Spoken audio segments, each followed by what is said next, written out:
आप लोग कथा में श्रवण करे हैं पूर्व में, हनुमान गतिमान रतिमान मतिमान वर्तिमान, ऐसे हनुमान जी के कई भाई हुए, कई भाई हनुमान जी के हुए। और हमने पहले भी कहा है, जिसकी फैक्ट्री ना चलती हो, बहुत दुकान ना चलती हो, तो हनुमान जी के पांव का थोड़ा सा सिंदूर लेकर, यदि उस सिंदूर को किसी भी फैक्ट्री या दुकान में हनुमान जी के छोटे भाई गतिमान के नाम से अगर एक बिंदी भी सिंदूर की रख दी जाती है, तो वो दुकान और फैक्ट्री भी झड़के से चलना प्रारंभ हो जाती है। गतिमान हनुमान जी के छोटे भाई, एक हनुमान जी के छोटे भाई हैं मतिमान। जब व्यक्ति डिप्रेशन में जाता है,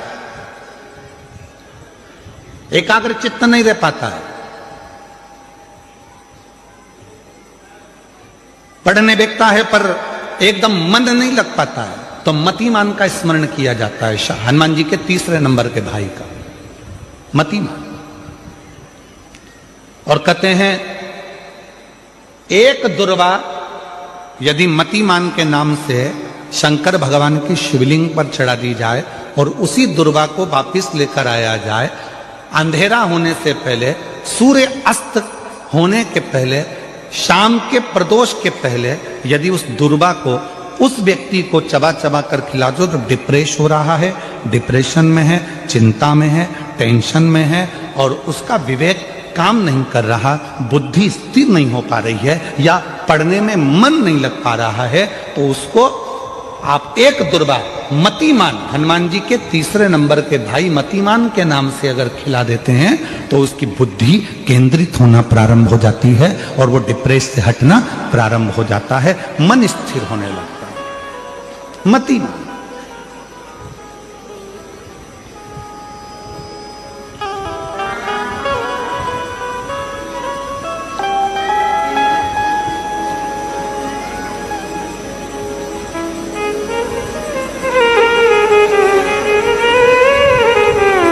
और एक नाम आता है व्रतिमान। इसका प्रैक्टिकल तुम अभी यहीं से कर लेना, ठीक है? चलते चलते मालूम पड़े तुम्हारी पार्किंग यहां से आधा किलोमीटर दूर है, ठीक है? अरे बोलो तो जम के, आधा किलोमीटर दूर तुम्हारी पार्किंग है और तुम्हारी उम्र लगभग बहुत हो गई, मालूम पड़े तुम थोड़े वृद्ध हो गए हो और तुम्हारा घुटना दुख रहा है, तुम्हारी कमर दुख रही है, चलते चलते बड़ी मुश्किल से तुम कथा स्थल तक पहुंचे हो, अब मन में आ रहा है कि मुझे वापस पार्किंग तक जाना है, कैसे जाऊंगी, पाँव तो दुख रहा है। तो एक काम आज चलते चलते करना कि कहीं सीवर वाला महाराज झूठ तो नहीं बोल रहा है, तो प्रैक्टिकल करके जाना। क्या करोगे, यहां से जाते समय आप जब जा रहे हो और आपके शरीर का कोई अंग जब दुख रहा है, तो श्री शिवाय नमस्तुभ्यम कहकर श्री व्रतिमान हनुमान का स्मरण करो। किसका स्मरण करना है? जम के बोलो, व्रतिमान हनुमान। व्रतिमान हनुमान का स्मरण करके कहीं पर भी बैठकर अपने पांव की छोटी वाली जो उंगली है उसको जम के दबाना और दबाने के बाद चल देना। जिस जगह पर भी दर्द हो रहा होगा, मेरा बाबा आपको मंजिल तक पहुंचाएगा, दर्द होने नहीं देगा। कल नहीं करना, प्रैक्टिकल आज ही करना। काल करे सो आज कर।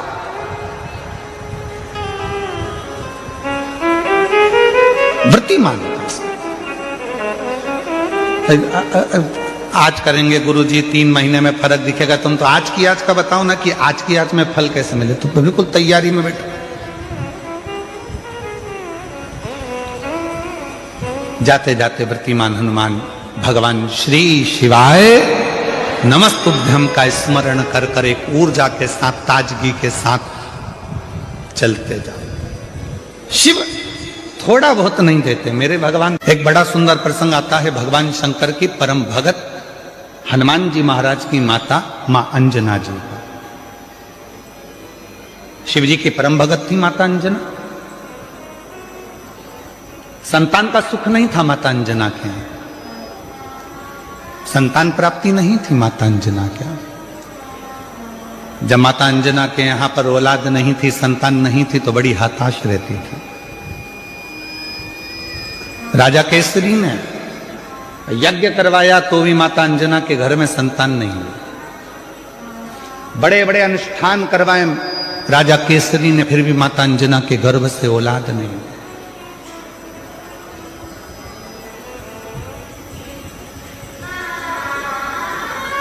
बहुत कठिन। यज्ञ करवाए, अनुष्ठान करवाए, साधना करवाई, व्रत करवाए, उद्यापन करवाए, पर अंजना के घर में, मां अंजना के यहां संतान का सुख नहीं। सब कुछ करा और यही की यही तो भगवान कृष्ण के यहां भी हुआ था। भगवान कृष्ण की 16,108 रानियां, और 16,108 रानियों से जब संतान नहीं हुई भगवान कृष्ण के यहाँ, तब भगवान कृष्ण ने गर्गाचार्य बाबा से पूछा कि मेरे घर में औलाद क्यों नहीं होती है, क्या कारण है, मेरे घर संतान नहीं है। भगवान कृष्ण ने गर्गाचार्य बाबा को बुलाकर पूछा तो गर्गाचार्य बाबा ने कहा, एक कृष्ण, तुम एक एक रानी के साथ में 11-11 दिन तक शंकर भगवान के पार्थिव लिंग का पूजन करो तो तुम्हारे घर में औलाद जरूर होगी। और भगवान कृष्ण 16,108 रानियों के साथ में एक एक रानी के साथ में बैठकर 11-11 दिन तक शंकर भगवान के पार्थिव शिवलिंग का पूजन करा। तब भगवान शंकर प्रसन्न होकर वर दे दिए, हे कृष्ण, तुमने अपनी रानियों के साथ 16,108 रानियों के साथ एक एक रानी के साथ अलग अलग बैठकर मेरा 11-11 दिन तक पूजन करा है। मैं तुम्हें वर प्रदान करता हूं कि तुम्हारी एक एक रानी से 11-11 संतान होगी। और भगवान शंकर की कृपा से भगवान कृष्ण के घर में 1,77,186 बच्चे हुए। ये शिव की कृपा से। 10 छोरा 1 छोरी, 10 लड़का 1 लड़की, 10 अंजना माता ने अपने पिताजी से कहा, गौतम ऋषि से, पिताजी मेरे घर में औलाद नहीं है, संतान नहीं। गौतम ऋषि ने माता अंजना को भगवान शंकर की भक्ति में लगा दिया। शायद पूरी दुनिया में एक माता अंजना शंकर भगवान की ऐसी भक्त हुई जो अपने पिता के कहे अनुसार शिव की भक्ति में ऐसी डूबी कि शिव के सिवा उन्हें कुछ दिखता ही नहीं था। देवाधिदेव महादेव के सिवा उनको कुछ नजर ही नहीं आता था। भगवान शंकर की भक्ति में माता अंजना इतनी डूब गई कि शिव शिव शिव शिव शंकर शंकर, शिव के सिवा कुछ नजर ना हो। और किसी ने पूछा एक बार कि महाराज जी बताओ शंकर के गण कैसे होते हैं, तो हमने कहा शिव के गण ऐसे ही होते हैं। स्वप्न में भी भगवान शंकर की कथा दिख रही हो, स्वप्न में भी शिवलिंग का दर्शन हो रहा हो, गाड़ी से भी जा रहे हो तो पेड़ के नीचे कोई शिवलिंग नजर आ रहा हो, 4 व्हीलर गाड़ी से बैठ कर जा रहे हो तो शंकर भगवान का मंदिर नजर आ रहा हो, जाना था शॉपिंग मॉल में और रास्ते में कहीं शंकर का मंदिर दिख गया और उसको देखकर तुमने हाथ जोड़ लिए, समझ लेना कि तुम भी शंकर भगवान के गण हो, कोई दूसरे नहीं। सब में शिव दिख रहा, हर एक में शंकर नजर आ रहा, हर एक जगह शिव नजर आ रहा।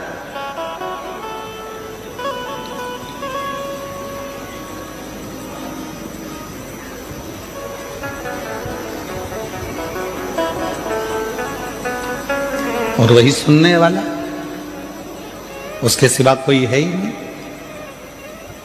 ब्रह्मा जी ब्रह्मलोक में निवास करते हैं, भगवान विष्णु वैकुंठ लोक में निवास करते हैं, इंद्र इंद्र लोक में निवास करते हैं, गरुण गरुण लोक में निवास करते हैं, वरुण वरुण लोक में निवास करते हैं। केवल एक देवाधिदेव महादेव ऐसे हैं जो इस मृत्यु लोक में पृथ्वी पर निवास करते हैं।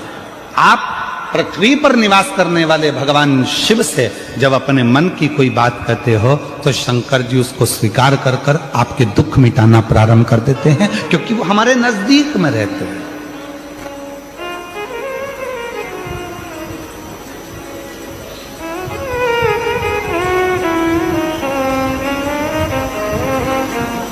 इसीलिए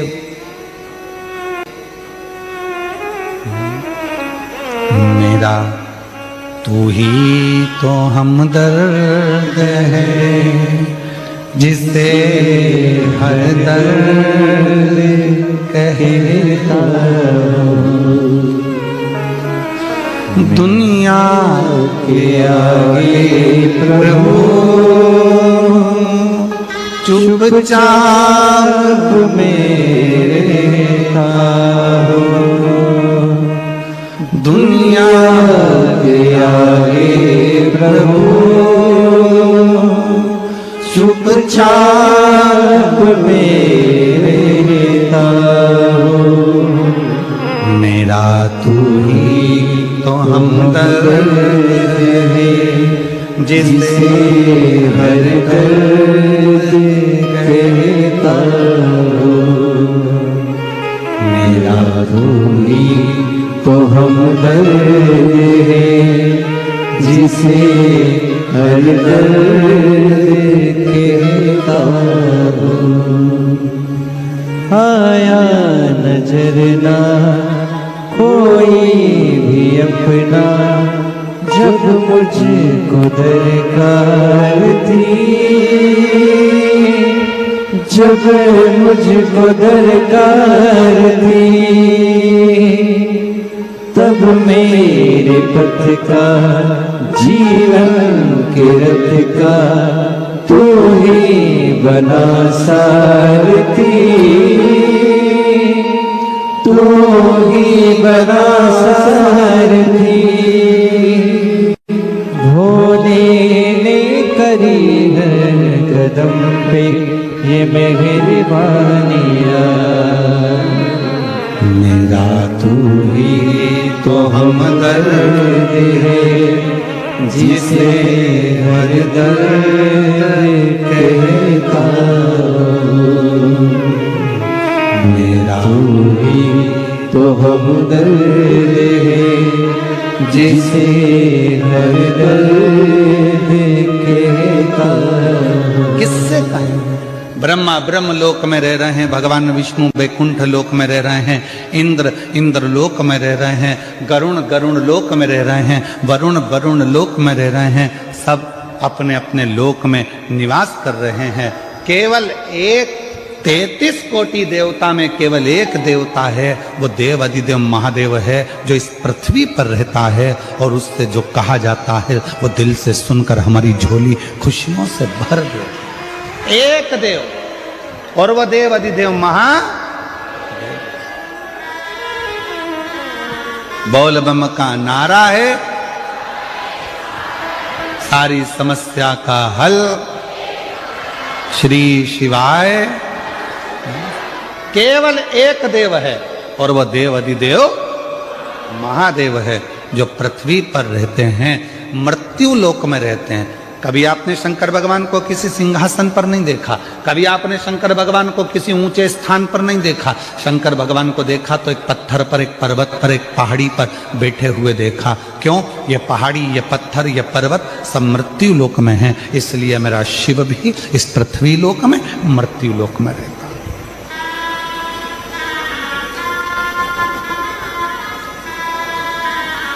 और उसको पाना सरल है, उसको पाना कठिन नहीं है।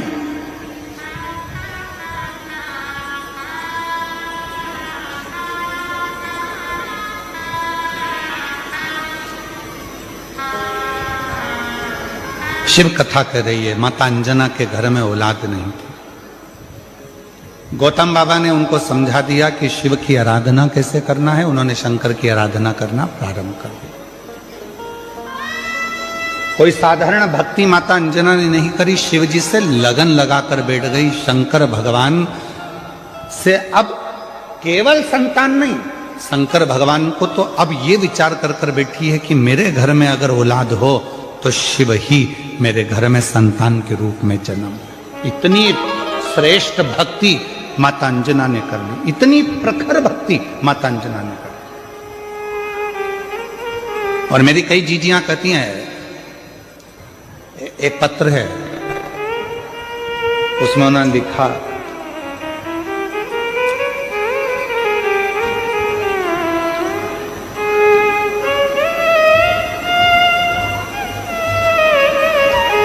मेरा नाम शोभा बेन है।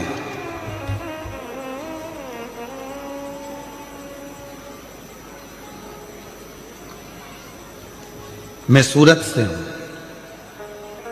गुरुदेव कहीं बैठी हूं सूरत से शोभा बेन। शादी के 27 साल निकल गए थे पर औलाद का सुख नहीं हुआ। 27 वर्ष शादी के निकल गए। सूरत से हैं शोभा बेन, अगर कहीं बैठी हो और बच्चों को लेकर आई हो तो व्यासपीठ पर लेकर आ सकती हैं।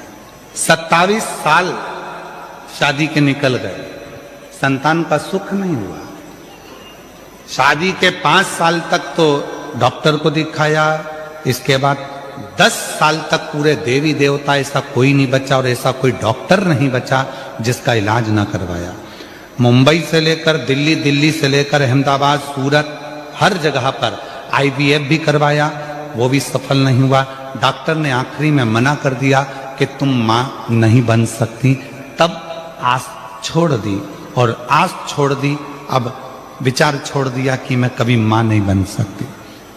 27 साल के बाद पहली बार टीवी पर कुछ सीरियल देख रही थी और चलाते चलाते चैनल पर आपकी कथा आ गई और उसको सुना तो आपने शिव भगवान के पशुपतिनाथ व्रत और सफेद आंकड़े की जड़ का प्रयोग बताया, जो करा। फिर आपके मुंह से सुना कि पंडाल में बैठकर जो मांगा जाता है वो मिलता है।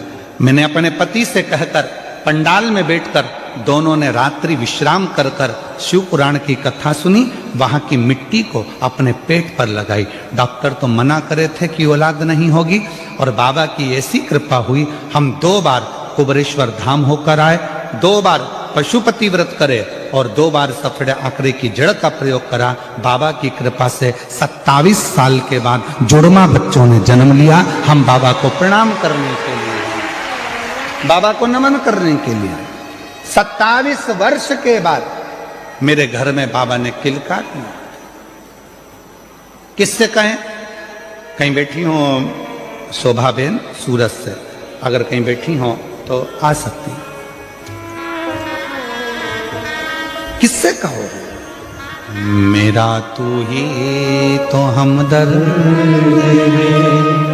जिससे हर दर्द कहता हूं। आप किससे कहो? ब्रह्मा जी ब्रह्मलोक में बहुत दूर हैं, भगवान विष्णु बैकुंठ में है, इंद्र लोक में बैठे हुए हैं। हम अपना दर्द किससे कहने जाएंगे? हम अपना दुखड़ा किससे कहने जाएंगे? हम अपनी तकलीफें किससे कहने जाएंगे? हम हमारा कष्ट किससे कहने के लिए जाएंगे? तो सारे देवताओं ने अपना अपना स्थान चुना। आखिरी में शंकर भगवान को बुलाया गया और शिव जी से कहा, सारे देवताओं ने अपना अपना स्थान चुन लिया है, तुम कहाँ रहना पसंद करोगे? पृथ्वी पर कोई रहना नहीं चाहता। क्यों? क्योंकि दुनिया के लोगों के दुखड़े इतने ज्यादा हैं, रोज आएंगे, रोज दुखड़ा रोएंगे, रोज आएंगे, रोज तकलीफ कहेंगे, तो कोई देवता पृथ्वी पर नहीं रहना चाहता। आप बताओ, आप कहाँ रहना चाहते हो? शंकर भगवान ने कहा, मैं पृथ्वी पर रहने को तैयार हूं, मृत्यु लोक में रहने को तैयार हूं। तो भोले बाबा आपको सबके दुखड़े सुनना पड़ेंगे, भोले बाबा आपको सबके दुखड़े सहना पड़ेंगे, आपको सबके दुखड़े सुनकर उनके दुखड़ों को समाप्त करना पड़ेगा। शंकर भगवान ने कहा, मैं पृथ्वी पर रहने को तैयार हूं और सबके दुखड़े सुनने को तैयार हूं और सबके दुखड़े समाप्त करने को तैयार हूं। मैं तैयार।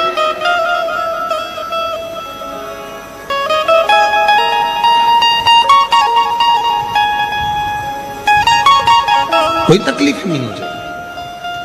तो सारे देवताओं ने भगवान शंकर भगवान से कहा, भोले बाबा स्कंद पुराण का ये चरित्र कथा है। सारे देवताओं ने एकाग्रित होकर भगवान शिव जी से कहा, आज हम सारे देवता वचन देते हैं कि दुनिया का व्यक्ति, मृत्यु लोक में रहने वाला यदि मनुष्य, संसार सागर में रहने वाला यदि मानव भूलवश भी शंकर भगवान की भक्ति कर लेगा तो उसका सारा दुखड़ा हम 33 कोटि देवता शिव जी के साथ मिलकर समाप्त कर देंगे।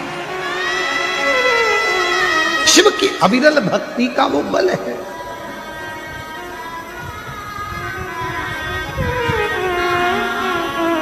मेरा तू ही तो हमदर्द जिसे हर दर्द देखेता।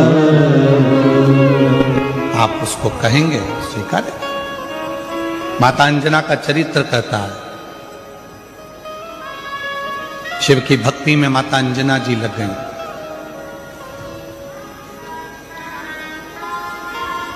ऐसी मेरी माता अंजना ने भगवान शंकर की अविरल भक्ति करी, ऐसी भक्ति करी,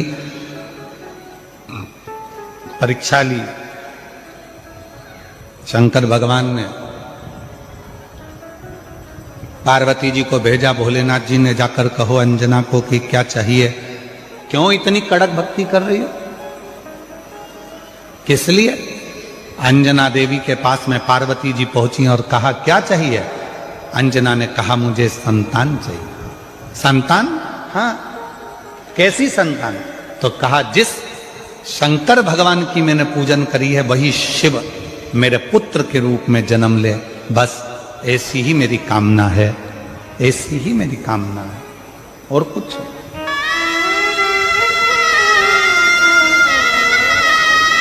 शिव मेरे घर में जन्म ले।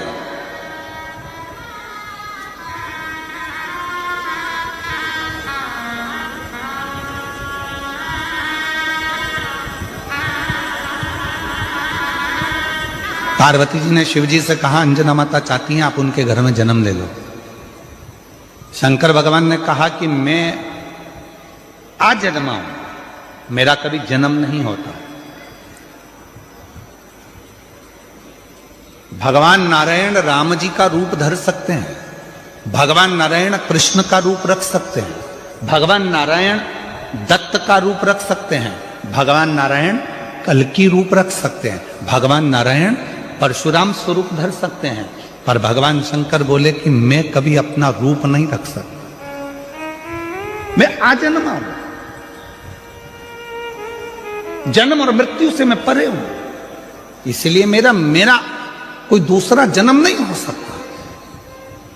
आपका दूसरा जन्म नहीं हो सकता तो फिर कुछ तो कृपा करो।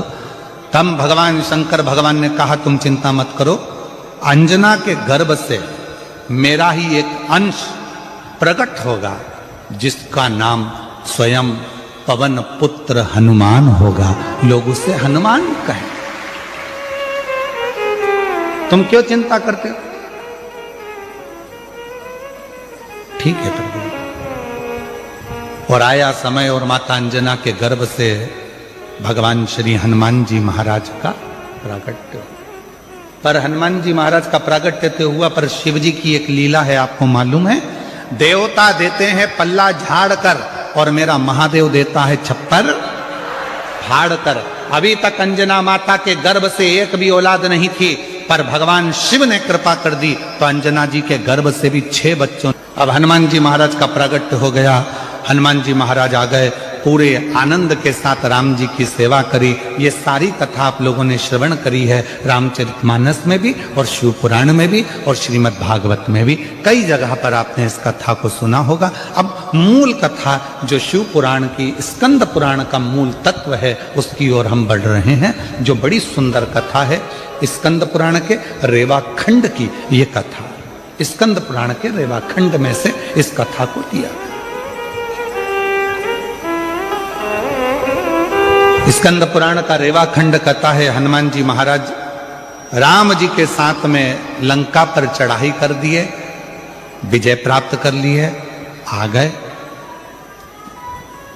पुष्पक विमान में बैठकर मां सीता को लेकर आ रहे थे। अब आइए मुख्य कथा, स्कंद पुराण शिव पुराण की वो कथा जो अपने अंदर अपने को उतार आ रहे हैं।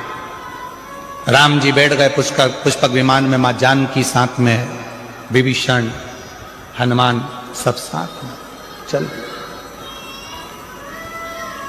बीच में स्थान आया, हनुमान जी ने कहा प्रभु ये वो भूमि है जहां मेरी मां अंजना रहती है, जहां मेरी माता अंजना यहां रहती है, ये वो भूमि है।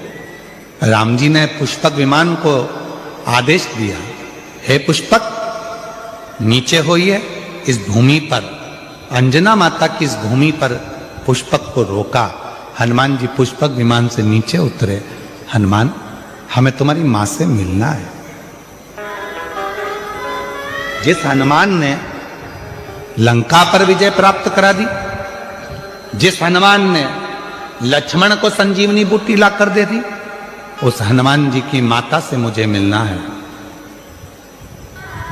हनुमान जी ने हाथ जोड़कर कहा, प्रभु माता से तो मिला दूंगा, मना नहीं है, पर मेरी माता सबसे ज्यादा यदि आराधना और साधना करती है तो शिव की करती है। राम जी ने जो शब्द कहा, प्रत्येक व्यक्ति के दिल में वो शब्द छूना चाहिए। मेरे भगवान राम बोले, हनुमान जब किसी शंकर के भक्त का दर्शन होता है, शंकर तो कभी नहीं मिलते, पर शंकर का यदि कोई सही भक्त मिल जाता है तो समझ लेना कि शंकर का दर्शन उसी क्षण हो गया, उसी क्षण।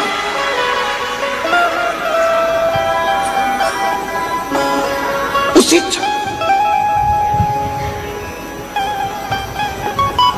शिव का दर्शन उसी पल हो गया, शंकर भगवान का दर्शन उसी पल हो गया। यदि कोई शंकर भगवान के भक्त का दर्शन कर लेता है, शिव भक्त का दर्शन कर लेता है, तो समझ लो कि शंकर भगवान का भक्त का दर्शन शिव का दर्शन। आप कौन है? क्यों लोग कहते हैं कि शिव महापुराण के कथा के पंडाल में जाकर बैठो और आपकी मनोकामना पूर्ण हो जाती है, कथा के पंडाल में जाकर बैठो शिव पुराण के और आपका मनवांछित फल प्राप्त हो जाता है। आखिर शिव महापुराण के कथा के पंडाल में ऐसा होता क्या है? उसका एक कारण है, इतने सारे शिव भक्त जिनको किसी ने गाड़ी नहीं भेजी, जिनको किसी ने टिकट का पैसा नहीं दिया, जिनको किसी ने बहुत सारे अच्छी जगह नहीं दी गई कि तुम यहां आराम से बैठना, यहां आराम से खाना, आराम से रहना, ऐसा नहीं। शंकर का भक्त अपने झोले में 2 पानी की बोतल, एक बिछाने की दरी, एक ओढ़ने का कंबल और अपना खाने का सामान साथ लेकर आता है, छाता साथ में लाता है और जहां मौका मिल जाए वहां बैठकर कथा सुनता है। अर्थात बिना लोभ, बिना लालच, बिना किसी व्यापार या व्यवसाय के वो शिव को समर्पित होकर आया है, शंकर का होकर आया है। इसलिए ऐसे भक्त का जब दर्शन होता है तो हमारी मनोकामना अपने आप पूरी होना प्रारंभ हो जाती है, पूरी